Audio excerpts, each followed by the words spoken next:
বুবলি ধর্ম নিয়ে দ্বিচারিতা করেননি, বুবলি রাজনীতিকে নিজের স্বার্থ সিদ্ধির জন্য ব্যবহার করেননি, বুবলি আইনির মতো 3-4টা নিষ্পাপ বাচ্চা নষ্ট করেননি, বুবলি দিন রাত বিভিন্ন পুরুষের সঙ্গে ঢলাঢলি করেননি, বুবলি কখনই কোনো শিল্পীকে অসম্মান করে কথা বলেননি, বুবলি এক এক সময় এক এক কথা বলে মানুষকে কখনো বিভ্রান্ত করেননি। তারপরও বুবলি অনেকের চোখে খারাপ, কারণ বুবলি একজনকে ভালোবেসেছে। বুবলি আজ ভালোবাসার অপরাধে বুবলি সারা দুনিয়ার বিরুদ্ধে রুখে দাঁড়িয়ে ভালোবাসার মানুষকে জয় করে নিয়েছে।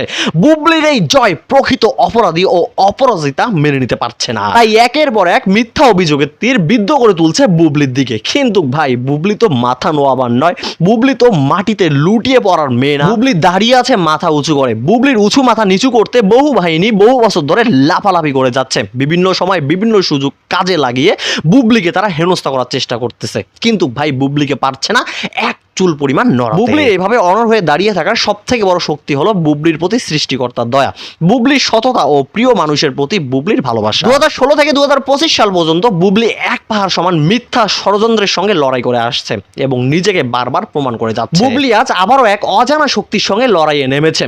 হয়তো এই লড়াইয়ের জন্য বুবলি মোটেও প্রস্তুত ছিল না, কিন্তু তার ধৈর্যের অস্ত্রে কিন্তু মরিচা পড়ে। বরাবরের মতো বুবলি এবারও জয়ী হবেন তার নীরব আঘাত ও ধৈর্য নামক অস্ত্র দিয়ে। এবারও বুবলির হাতে উঠবে বিজয়ের নিশান।